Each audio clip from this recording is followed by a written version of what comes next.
Hello friends, I welcome you in lecture number 44 on double integrals. In this lecture we are going to discuss this question on evaluation of double integral, and this question was asked in GTU Summer 2019 exam. The question is evaluate the double integral from 0 to infinity 1 over 1 plus x square plus y square whole square dx dy. Here we can see the double integral is Cartesian double integral. We have to integrate with respect to variables x and y, and we can see that it is not easy to evaluate this integral in terms of Cartesian coordinates x and y. So what we can do is we can convert this integral into polar integral by using the relationship between Cartesian and polar coordinates, and we can try to evaluate this integral in terms of polar coordinates.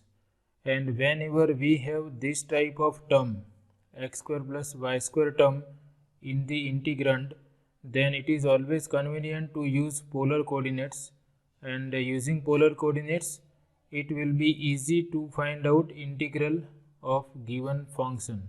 So first we write that or we assume that given function is denoted by f of xy. We have function of two variables, so that we denote by small f.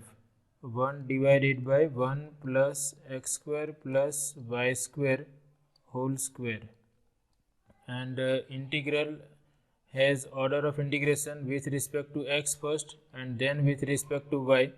Therefore these are the limits of variable x and these are the limits of variable y, but both the limits are same. Limits of x and y are same. So first we write down that in given integral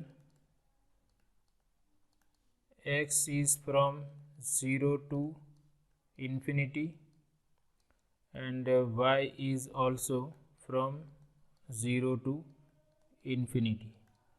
Now we are not going to use Cartesian evaluation of Cartesian integral. We will transform this integral into polar integral. So for that we are using the relationship between Cartesian and polar coordinates.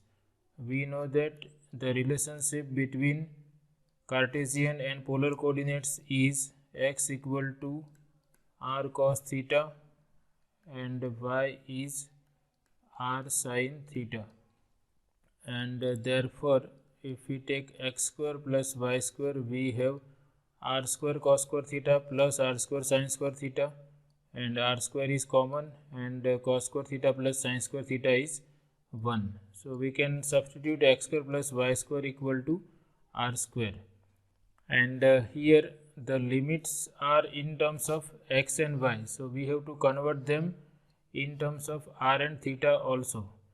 And one more thing, when we use this transformation, this dx into dy will be equal to r times dr into d theta. So this we will replace by r times dr d theta, and we can convert our function into r and theta. Here we will substitute x square plus y square equal to r square. And one more thing we have to decide is limits of integration for r and theta. So for that we can sketch roughly the region of integration for given limits, and then we can decide the limits of r and theta. So suppose this is xy plane, this is x axis, this is y axis. Limits of integral are from x equal to 0 to infinity and y equal to 0 to infinity.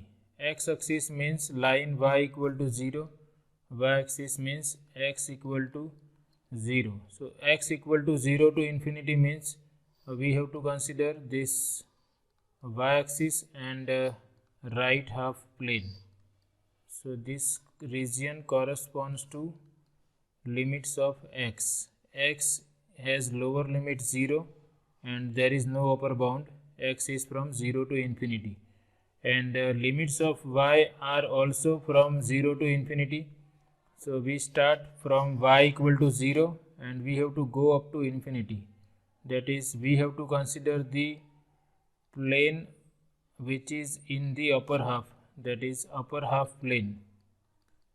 And if we consider the region which is common to both the limits, then it is first quadrant. So the region of integration is first quadrant. This first quadrant along with these two lines satisfy the given limits. Here in this portion,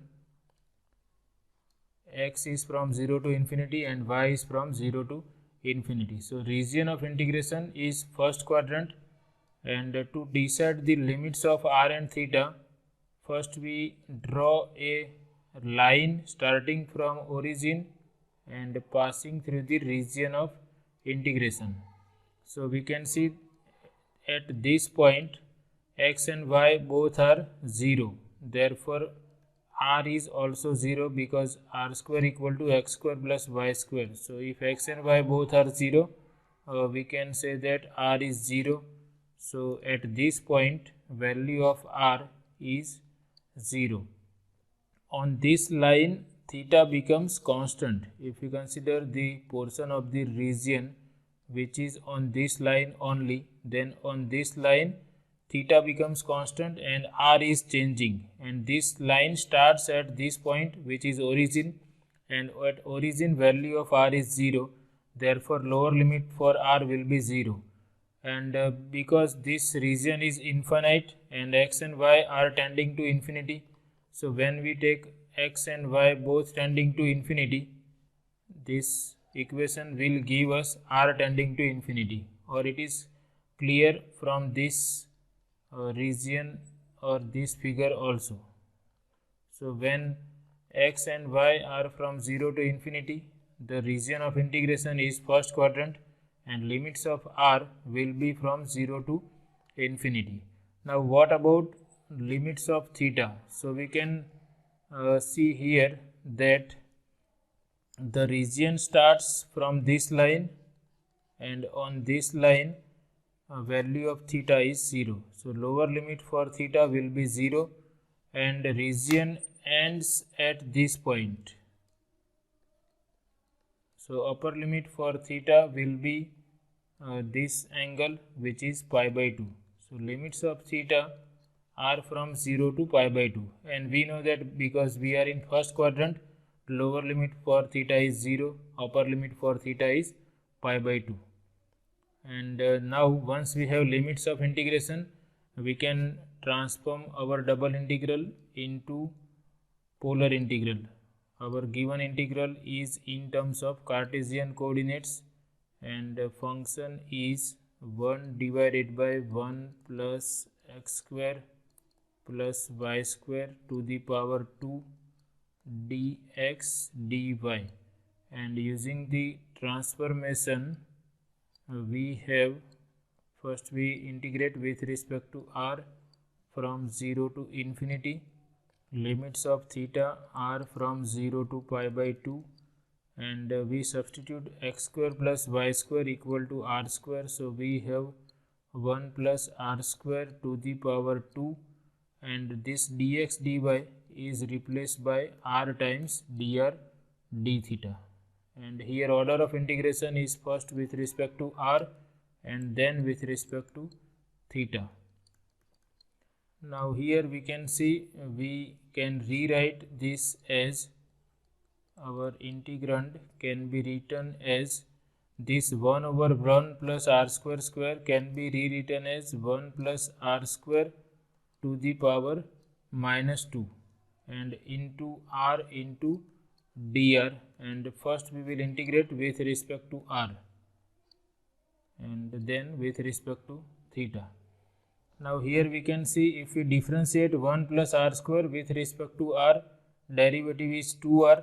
So here we can adjust we can multiply this quantity by 1 by 2, and here we can divide, here we divide by 2 and here we multiply by 2, so that we can use that standard formula for integral.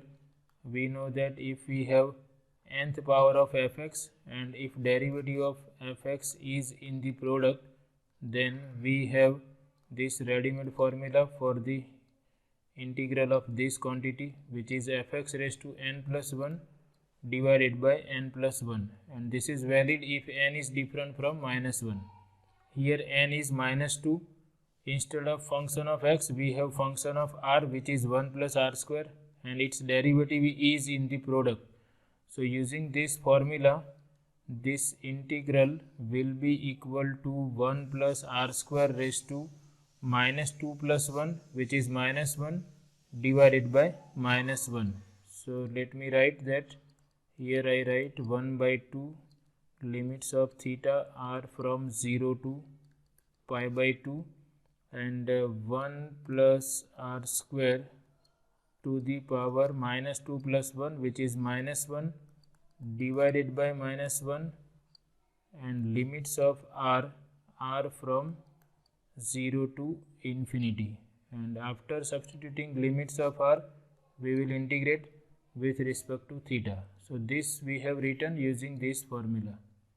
N is minus 2, n plus 1 is minus 1 divided by n plus 1, and fx, instead of fx we have function of r.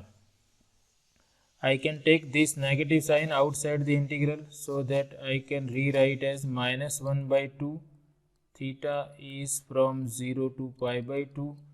This I can rewrite as 1 over 1 plus r square.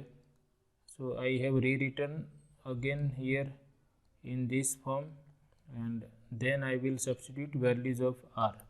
R is from 0 to infinity. Now this is minus 1 by 2.